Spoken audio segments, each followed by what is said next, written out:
जानवरों की समस्या से निपटने के लिए बुलडोजरी सोच से उभरना होगा। माफियाओं के सामने नाक रगड़ने वाला व्यक्ति, दंगाइयों के सामने घुटना टेकने वाला व्यक्ति आज भारत की संत परंपरा को माफिया कहता है।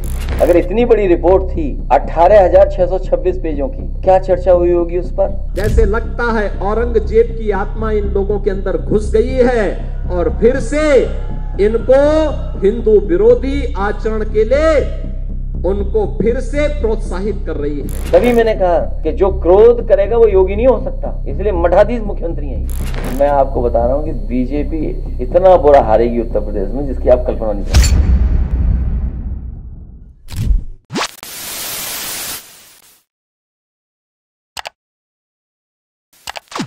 दोस्तों, आज हम बात करेंगे उत्तर प्रदेश के राजनीतिक माहौल की, जहां मुख्यमंत्री योगी आदित्यनाथ और समाजवादी पार्टी के नेता अखिलेश यादव के बीच जुबानी जंग छिड़ गई है। यह संघर्ष न केवल दिलचस्प है बल्कि यह 2027 के चुनावों की दिशा भी तय कर सकता है। मुख्यमंत्री आदित्यनाथ का गुस्सा। अखिलेश यादव ने मुख्यमंत्री आदित्यनाथ पर तंज कसते हुए कहा कि जिस व्यक्ति का गुस्सा सातवें आसमान पर हो वह कैसे योगी हो सकता है। बताओ, एक बच्चे के लिए अगर एक बच्चे की डेड बॉडी नहीं मिली तो उसकी मदद नहीं कर रही सरकार। ये है सरकार। तभी मैंने कहा कि जो क्रोध करेगा वो योगी नहीं हो सकता, इसलिए मठाधीश मुख्यमंत्री हैं ये। इस बयान ने मुख्यमंत्री को बौखला दिया है। आदित्यनाथ ने अखिलेश को माफिया के सामने नाक रगड़ने वाला बताया और संत परंपरा को माफिया कहने का आरोप लगाया। माफियाओं के सामने नाक रगड़ने वाला व्यक्ति, दंगाइयों के सामने घुटना टेकने वाला व्यक्ति आज भारत की संत परंपरा को माफिया कहता है। ये उनके संस्कार हैं और इसीलिए मैंने कहा ना, जैसे लगता है औरंगजेब की आत्मा इन लोगों के अंदर घुस गई है और फिर से इनको हिंदू विरोधी आचरण के लिए उनको फिर से प्रोत्साहित कर रही है। बहनों और भाइयों, अगर समाजवादी पार्टी का सही चेहरा देखना हो तो ये चेहरा इनका वही है जो भदरसा में समाजवादी पार्टी के नेता मुइन खान ने किया है। ये भी समाजवादी पार्टी का नेता है। कन्नौज में इनका एक नवाब सिंह यादव है, उसने भी एक बेटी के साथ इसी प्रकार का व्यवहार किया। अखिलेश यादव हाल ही में हुए लोकसभा चुनाव में मिली सफलता को लेकर आत्मविश्वास से भरे हैं। उन्होंने कहा कि लोग भरे पड़े हैं, मौका दीजिए। भाजपा इतनी बुरी तरह से हारने वाली है जिसकी आप कल्पना भी नहीं कर सकते। मैं आपको बता रहा हूं कि बीजेपी इतना बुरा हारेगी उत्तर प्रदेश में जिसकी आप कल्पना नहीं कर सकते। लोग इंतजार कर रहे हैं बस चुनाव कब हो जाए। कानून व्यवस्था पर सवाल। अखिलेश ने उत्तर प्रदेश में कानून व्यवस्था की स्थिति पर भी सवाल उठाए। उन्होंने कहा कि गोरखपुर में भी बाढ़ से राहत नहीं मिल रही है। इसके साथ ही उन्होंने मीडिया पर भी तंज कसा कि वह भाजपा की मदद कर रही है। गोरखपुर खुद मुख्यमंत्री जी का जिला, वहां पे लोग महीनों से परेशान है बाढ़ के कारण। तो सरकार क्यों सच्चाई बताएगी? सरकार तो हर बात छिपाना चाहती है और कभी कभी छिपाने के लिए हमारे मीडिया के साथियों का भी सहारा लेते हैं। एक देश एक चुनाव पर प्रहार।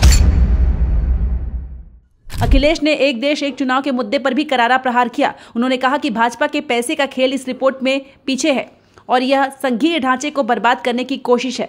जो रिपोर्ट में बता रहे हैं कि 18,626 पेज थे, 18,626 पेजेस की रिपोर्ट थी ये, वन नेशन वन इलेक्शन, और 191 दिनों में पूरी हुई है। ये पूरी लगभग 100 पेजेस प्रतिदिन का आंकड़ा है अगर हम हिसाब किताब लगाएं तो। इसी से पता चलता है कि इसके बारे में कितना सतही पर दिखावटी चर्चा हुई होगी। तो सोचिए कितना चर्चा हुई होगी। अगर इतनी बड़ी रिपोर्ट थी 18,626 पेजों की, तो क्या चर्चा हुई होगी उस पर? दरअसल ये भाजपाई रिपोर्ट है जो तैयार हुई है। वन नेशन वन इलेक्शन, दोस्तों इस पर हमने एक रियल वीडियो बनाई है। इस वीडियो के अंत में आई बटन पे आप उसका लिंक मिल जाएगा, एक बार जरूर देखिएगा। बुलडोजर नीति पर तंज।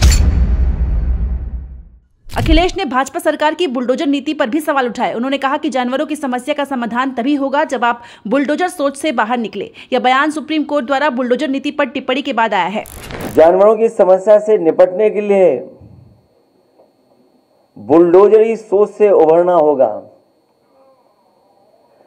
उन आईएएस अधिकारियों और मंत्रियों में दंडात्मक कार्रवाई होनी चाहिए जिन्हें इन कामों पर तथाकथित रूप से लगाया गया था। अगर आपको याद हो, एक नोडल ऑफिसर तैयार किया गया था। एक नोडल ऑफिसर की जिम्मेदारी थी जानवरों की समस्या का समाधान के लिए। आखिरकार उन नोडल ऑफिसर पे क्या कार्रवाई हो रही है? क्या कोई दंडात्मक कार्रवाई सरकार ने की है कि नहीं किया? ये क्या सरकार करेगी उन पर? आने वाले उपचुनाव में 10 सीटों के लिए लड़ाई तेज हो गई है। अखिलेश ने गरीबों के साथ हो रहे पक्षपात की बात की और कहा कि अगर राहत पहुंचा रहे हैं तो उसमें पक्षपात नहीं होना चाहिए। सरकार अभी भी गंभीर नहीं है। कभी सरकार ड्रोन उड़ाती है, कभी मुख्यमंत्री जी गोदी में बच्चे लेकर के ये साबित करने की कोशिश करते हैं कि सब बच्चे सुरक्षित हैं और हमने मदद कर दी है। और जब मदद भी की गई तो उसमें भेदभाव हुआ है। कम से कम सरकार को गरीब के साथ भेदभाव नहीं करना चाहिए। इन्होंने गरीबों के साथ भी भेदभाव किया है। समाजवादी पार्टी की मांग है कि जिन बच्चों की जान गई है उन परिवार के सदस्यों को 10 लाख रुपए की मदद हो और जो घायल बच्चे हैं उनको 1 लाख रुपए की मदद सरकार को करनी चाहिए और उनका पूरा का पूरा इलाज और सुरक्षा का इंतजाम होना चाहिए। जानवर जान ले रहे हैं यहाँ पे तो। और जिन्होंने, जैसा मैंने पहले कहा कि जिन्होंने जानवर की समस्या को खत्म करने के लिए बड़े बड़े वादे किए थे, उन लोगों की जवाबदेही निश्चित होनी चाहिए और वादा खिलाफी पर सवाल भी उठने चाहिए। दोस्तों, यह जुबानी रंग सिर्फ एक राजनीतिक संघर्ष नहीं है, बल्कि यह उत्तर प्रदेश की जनता की समझदारी और राजनीतिक जागरूकता को भी दर्शाती है। जैसे जैसे चुनाव नजदीक आएंगे, यह संघर्ष और उग्र होने वाला है। इस राजनीतिक ड्रामे में कौन जीतेगा? क्या अखिलेश यादव अपने आत्मविश्वास को कायम रख पाएंगे या मुख्यमंत्री आदित्यनाथ अपनी रणनीतियों से बाजी मारेंगे? दोस्तों, जैसे कि आपने देखा किस कदर मुख्यमंत्री योगी आदित्यनाथ गुस्से में है और उनका गुस्से में होने का सबसे बड़ा रीजन है न्यायपालिका का वो आदेश जिसपे अखिलेश यादव ने भी ट्वीट किया है। आपको पढ़ के सुनाते हैं। न्याय के सर्वोच्च आदेश ने बुलडोजर को ही नहीं बल्कि बुलडोजर का दुरुपयोग करने वाले विध्वंसक राजनीति को भी किनारे लगा दिया है। आज बुलडोजर के पहिए खुल गए हैं और स्टीयरिंग पत्ते से उखड़ गया है। ये उनके लिए पहचान का संकट है जिन्होंने बुलडोजर को अपना प्रतीक बना लिया था। अब न बुलडोजर चल पाएगा न उसको चलाने वाले, दोनों के लिए ही पार्किंग का समय आ गया है। आज बुलडोजर सोच का ही ध्वस्तीकरण हो गया है। अब क्या वो बुलडोजर का भी नाम बदलकर उसका दुरुपयोग करेंगे? दरअसल ये जनता का सवाल नहीं, एक बड़ी आशंका है। दोस्तों, जैसे कि आप सभी को पता है, सुप्रीम कोर्ट ने बुलडोजर चलाने पे रोक लगा दी। सुप्रीम कोर्ट का कहना है कोई भी व्यक्ति पहले तो अपराधी नहीं पाया गया, सिर्फ अपराध की आशंका है, तो उसके परिजनों को उसकी सजा नहीं दी जा सकती या उसके परिजनों को रोड पर नहीं लाया जा सकता। आप उनका घर बुलडोजर के द्वारा नहीं तोड़ सकते। यदि वो अपराधी है तो उसकी सजा उसके परिजनों को नहीं मिल सकती। हाँ, लेकिन आपको एक चीज स्पष्ट करते चले, सुप्रीम कोर्ट ने यह भी कहा कि सरकारी जमीन या कोई अवैध कब्जे को बुलडोजर द्वारा तोड़ा जा सकता है। इसी पे आगे एक ट्वीट आपको और बताना चाहेंगे अखिलेश यादव का। उत्तर प्रदेश में अब तक अपराधी केवल हत्या, लूट, डकैती, दुष्कर्म से भाजपा की कानून व्यवस्था का पुर्जा खोल रहे थे, लेकिन अब तो मेरठ में सच में हेलीकॉप्टर का पुर्जा खोलकर ट्रक पर लादकर ले जाने की खबर आई है। ये हवाई पट्टी की सुरक्षा का भी सवाल है। क्या वहां की सुरक्षा व्यवस्था छुट्टी पर गई थी? दोस्तों, सीधे सीधे यहाँ पे अखिलेश यादव ने उत्तर प्रदेश में चरमराई कानून व्यवस्था पर उंगली उठा दी है और इसके कई कारण है। हाल ही में कई केसेस हुए, कई रेप केसेस हुए, कई सुसाइड केसेस हुए, कोई चोरी के इल्जाम में जिसे जेल जाना था उसका इनकाउंटर हो गया। तो ऐसी कई चीजें हुई जिसपे सीधे सीधा उन्होंने निशाना साधा है। सिर्फ यूपी की बात नहीं है दोस्तों, ये पूरे भारत देश की कानून व्यवस्था की बात। बिहार को ही आप जाके देख लीजिए, कोलकाता में क्या हुआ उसे जाके देख लीजिए, लगातार यूपी में क्या हुआ उसे जाके देख लीजिए। इसी पे राहुल गांधी जी भी एक ट्वीट करते हैं। नवादा में महादलितों का पूजा टोला जला देना, 80 से ज्यादा परिवारों को घरों पर नष्ट कर देना, बिहार में बहुजनों के विरुद्ध अन्याय की डरावनी तस्वीर उजागर कर रहा है।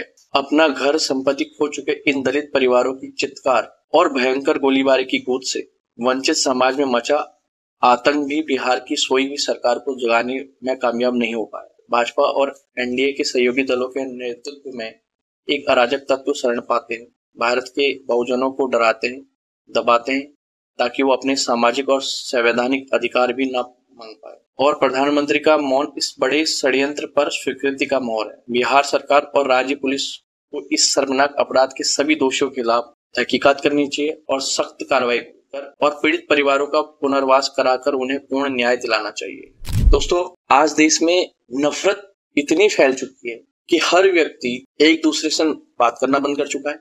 दलित समाज पीड़ित है, दलितों के लिए आवाज उठाने वाला कोई नहीं है। जो पार्टियां दलितों के लिए आवाज उठाती हैं, उन पार्टियों को गोदी मीडिया, भाजपा टारगेट करती है।